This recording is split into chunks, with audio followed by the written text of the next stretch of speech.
अस्सलाम वालेकुम। In this video we will discuss criminal procedure code 1898। Relevant provision हमारे पास आ जाती है चैप्टर 5 सेक्शन 4653A है हमारे पास, जो इसकी रेलेवेंट प्रोविजन में आ जाता है। अब सेक्शन 46 वो क्या कहता है कि अरेस्ट हाउ मेड, अरेस्ट किस तरह किया जाता है किसी भी पर्सन का। वो कहता है कि पुलिस ऑफिसर या ऑथोराइज पर्सन जिसके पास वारंट होता है अरेस्ट का, तो वो किस तरह अरेस्ट करते हैं कि जब एक्यूज पर्सन या कोई भी पर्सन जिसको अरेस्ट किया जाना है उसकी बॉडी को एक्चुअली टच करते हैं या कन्फाइन करते हैं तो कहा जाएगा उस पर्सन को अरेस्ट कर लिया गया है। अब आगे वो कहता है unless there be submission to the custody by words और एक्शन। अनलेस वो कहता है कि वो पर्सन आकर अपने वर्ड्स के साथ या एक्शन के साथ कहता है कि ठीक है मैं आपके साथ चलने के लिए तैयार हूँ, खुद गिरफ्तारी दे देता है, तो फिर यहाँ पे वो कहता है कि इस ज़रूरत नहीं है उसको कन्फाइन करने की। ठीक है, अब आगे वो कहता है कि resisting individual to arrest if, वो कहता है अगर कोई पर्सन जो है फोर्सिबली रेजिस्ट करता है अपने अरेस्ट को या अटेम्प्ट करता है भागने के लिए कि किसी तरह गिरफ्तारी से बचा जा सकते, तो यहाँ पे वो कहता है पुलिस ऑफिसर या कोई भी ऑथोराइज पर्सन जो है वो तमाम मीन्स यूज़ कर सकती है, तमाम ज़रूरी ज़रिए इस्तेमाल कर सकती है उसको बंदे को गिरफ्तार करने के लिए। फिर सबसेक्शन 3 कहता है कि ये जो अथॉरिटी है कि तमाम ज़राए इस्तेमाल कर सकता है पुलिस ऑफिसर या ऑथोराइज पर्सन, वो कभी भी ये नहीं राइट देता उसको कि वो किसी भी पर्सन की डेथ काज करे और ऐसे किसी भी पर्सन की जो कि एक्यूज़ ना हो ऐसे ऑफेंस में जो कि पनिशेबल विद डेथ या विद इम्प्रिजनमेंट फॉर लाइफ है। फिर आगे वो कहता है सेक्शन 47 वो कहता है search of place entered by person ought to be arrested. इसमें वो कहता है कि ऐसी जगह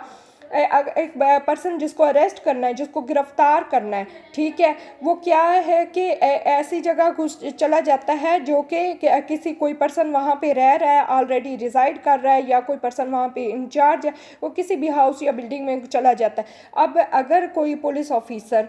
जिसके पास अथॉरिटी है उस बंदे को गिरफ्तार करने की, या कोई ऑथोराइज पर्सन जिसके पास वारंट ऑफ अरेस्ट है, उन्हें लगता है कि इस फलाम बिल्डिंग में कोई जो एक्यूज पर्सन है वो गया है और यहाँ से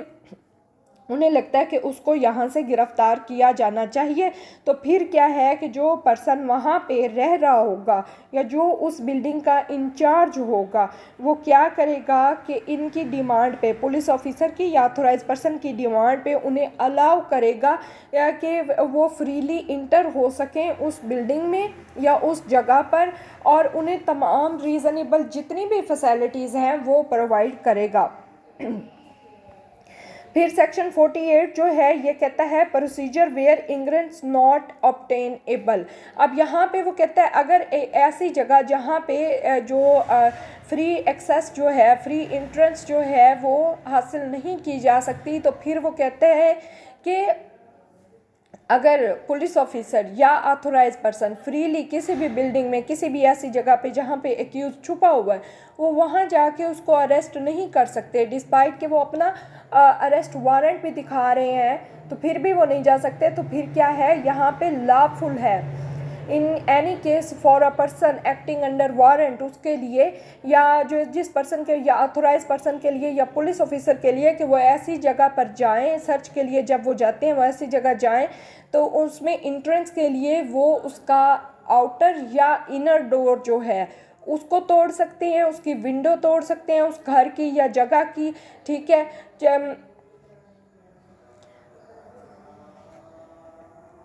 इसमें पहले क्या है कि वो नोटिफिकेशन देते हैं अपनी अथॉरिटी का, पर्पस का, डिमांड का कि हमें यहाँ पे दाखिल होने दिया जाए। अब उनको लॉफुली उनको दाखिल नहीं होने दिया जा रहा, फ्री इंट्रेंस नहीं दी जा रही, फैसिलिटेट नहीं किया जा रहा पुलिस ऑफिसर को या किसी भी ऑथोराइज पर्सन को जिसके पास वारंट ऑफ अरेस्ट है, तो फिर उनके पास अथॉरिटी है कि वो उस घर का या उस जगह का बाहर का और अंदर या अंदर का जो भी दरवाज़ा है वो तोड़ सकते हैं, विंडो है तो वो तोड़ सकते हैं तो किसी तरह उस घर में दाखिल होने के लिए। वो कहते हैं आगे कि अगर कोई जनाना है ब्रेकिंग ओपन जनाना, तो इसमें क्या है कि अगर उस वो जगह या वो घर या प्लेस जो है किसी ऐसी खातून के अंडर है जो कि एक पर्दा नशीन खातून है यानी कस्टम के अकॉर्डिंग वो पब्लिक में नहीं आती, ठीक है। तो फिर यहाँ पे पुलिस क्या करेगी कि उस अपार्टमेंट में इंटर होने के लिए उस औरत को नोटिस दिया जाएगा कि वो that she is at liberty to withdraw, और उसको अपॉर्चुनिटी दी जाएगी कि रीज़नेबल फैसिलिटी दी जाएगी फॉर विदड्रॉइंग। तो फिर यहाँ पे क्या है कि वो अपार्टमेंट उसके बाद जब उसको रीज़नेबल अपॉर्चुनिटी दे देंगे विदड्रॉ करने की, तो उसके बाद वो क्या करेंगे, उस अपार्टमेंट को तोड़कर उसमें दाखिल हो जाएंगे। नेक्स्ट हमारे पास आ जाता है power to break open doors and windows for the purpose of liberation. अब सेक्शन 49 कहता है कि कोई भी पुलिस ऑफिसर या कोई पर्सन ऑथोराइज जो है किसी भी पर्सन को अरेस्ट करने के लिए कोई भी जो आउटर या इनर डोर है या विंडो है किसी हाउस की या प्लेस की, तो उसको वो तोड़ सकता है। क्यों कि अगर वो वहाँ पे जाके कन्फाइन हो जाता है, डिटेन हो जाता है, तो अपने आप को वहाँ से निकालने के लिए, ठीक है, वो उस जगह को, उसका दरवाज़ा अंदर का बाहर का, उसकी विंडो जो है वो तोड़ सकता है जिसमें वो लॉफुली इंटर हुए हैं for the purpose of making arrest. Section 50 कहता है नो अननेसेसरी रेस्ट्रेन। वो कहता है कि एक पर्सन जिसको अरेस्ट किया गया है, पर्सन जिसको अरेस्ट किया गया shall not be subjected to more restraint than necessary to prevent his escape. अब एक पर्सन है जिसको अरेस्ट किया गया है, अब आपको पता है कि आप उसको हथकड़ी लगाकर, ठीक है, उसको बाउंड कर सकते हैं कि वो भाग नहीं सकता, आपको तसल्ली हो जाती है। अब उससे ज़्यादा और उसको रेस्ट्रेन करने के लिए मींस यूज़ नहीं करेंगे, कोई भी अननेसेसरी इस तरह नहीं करेंगे।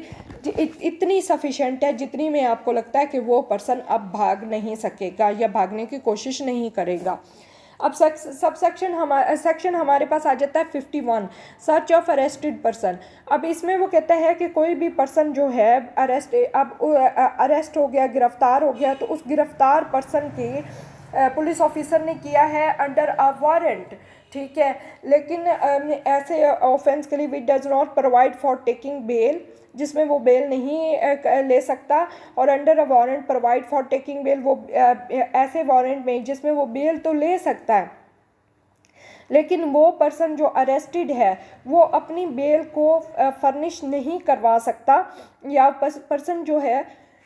अरेस्ट है विदाउट वारंट और by private person under a warrant, तो can not be legally admitted to bail और अनएबल टू फर्निश बेल। तो इन तमाम केसेस में क्या है कि पुलिस ऑफिसर जो है जिसने अरेस्ट किया है, तो जब वो अरेस्ट करेगा या फिर अगर अरेस्ट प्राइवेट पर्सन से किसी ने किया है उस बंदे का, तो यहाँ पे पुलिस ऑफिसर क्या करेगा कि उस पर्सन अरेस्टेड पर्सन की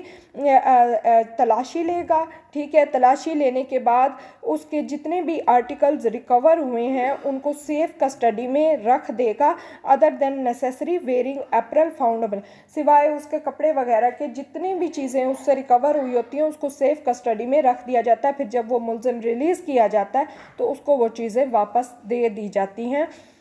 अब आगे वो कहते हैं under section 52 mode of searching women.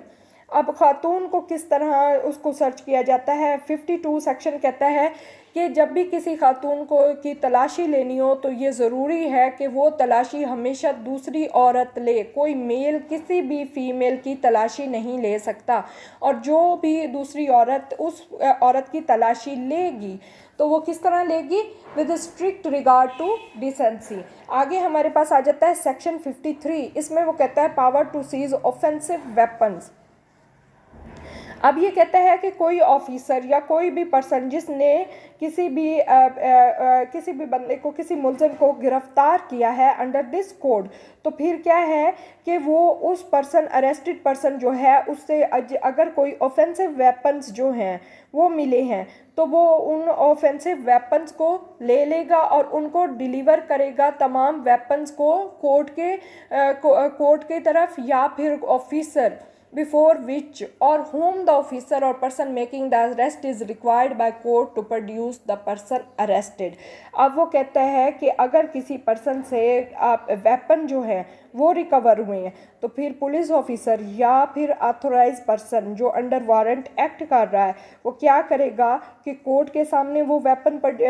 ले जाएगा, कोर्ट को देगा, डिलीवर करेगा, या फिर किसी ऐसे ऑफिसर को जिसके सामने उसने गिरफ्तार करके ले जाना और जाके पेश करना उसको वो देगा। नेक्स्ट हमारे पास आ जाता है 53A, examination of person accused of rape etcetera by medical practitioner. अब इसमें वो कहता है एक पर्सन जिसको गिरफ्तार किया गया और उस चार्ज उस पर क्या लगा हुआ है, रेप का, अननेचुरल ऑफेंस का, सेक्सुअल अब्यूज़ का, या अटेम्प्ट टू कमिट रेप का, या नेचुरल ऑफेंस या सेक्सुअल अब्यूज़ का लगा हुआ है। कौन सा सेक्शन है पाकिस्तान पीनल कोड के? 376 है, 377, 377B है। तो फिर यहाँ पे क्या है कि अगर उस रीज़नेबल ग्राउंड है फॉर बिलीविंग के एग्जाम उस अरेस्टेड पर्सन की एग्जामिनेशन जो है वो सफिशेंट एविडेंस देगी कि उसने वो ऑफेंस कमिट किया है या नहीं किया, तो फिर इसमें वो कहता है ये लॉफुल है कि एक रजिस्टर्ड मेडिकल प्रैक्टिशनर जो कि एक गवर्नमेंट हॉस्पिटल में एम्प्लॉयड हो, ठीक है, उसको क्या है कि ये ऑथोराइज है कि वो पर्सन, वो मेडिकल प्रैक्टिशनर जो है उस अरेस्टेड पर्सन की एग्जामिनेशन करे, ठीक है, जो रीज़नेबली नेसेसरी है फॉर द पर्पज़ के इसके एविडेंस कलेक्ट करने के लिए। अब रजिस्टर्ड मेडिकल प्रैक्टिशनर जो एग्जामिनेशन कर रहा है तो वो क्या करेगा, विदाउट डिले एग्जामिन करेगा उस पर्सन को, रिपोर्ट तैयार करेगा उसके एग्जामिनेशन की, और उसमें ये फॉलोइंग जो पार्टिकुलर्स हैं ये देगा। अब कौन से पार्टिकुलर हैं? उस एक्यूज पर्सन जो मुल्जिम है उसका नाम, एड्रेस होगा उसमें, ठीक है, by whom he was brought, उसको लेकर कौन आया है हॉस्पिटल, ठीक है, उस मुल्जिम की उम्र बताई जाएगी, ठीक है, मार्क ऑफ इंजरी अगर कोई भी उसकी बॉडी पे है तो वो बताया जाएगा, ठीक है, डिस्क्रिप्शन ऑफ मटेरियल, कौन कौन से मटेरियल सैंपल के लिए उससे लिए गए हैं, DNA प्रोफाइलिंग के लिए गए हैं तो वो बताया जाएगा। फिर अगर कोई और मटेरियल पार्टिकुलर्स है इन रीज़नेबल डिटेल तो वो बताया जाएगा, ठीक है। अब रिपोर्ट जो है अंडर सबसेक्शन 2 जो है ये प्रिसाइजली बयान करेगी reasons for each conclusion arrived at. फिर इसमें वो कहता है कि एग्जैक्ट टाइम वो बताएंगे कि of the commencement and completion of examination, ठीक है। फिर रजिस्टर्ड मेडिकल प्रैक्टिशनर जो है बगैर किसी डिले के वो रिपोर्ट जो है फॉरवर्ड कर देगा आईओ को, इन्वेस्टिगेटिंग ऑफिसर को, जो कि आगे फॉरवर्ड कर देगा उसे मजिस्ट्रेट को थ्रू पब्लिक प्रोसिक्यूटर के ज़रिए, रेफर टू इन सेक्शन 173, उसमें पब्लिक प्रोसिक्यूटर के ज़रिए वो फ़ौरन ही आगे मजिस्ट्रेट को रेफ़र कर देगा। So this is end of my video, please subscribe my channel. Thank you so much. अल्लाह हाफिज़।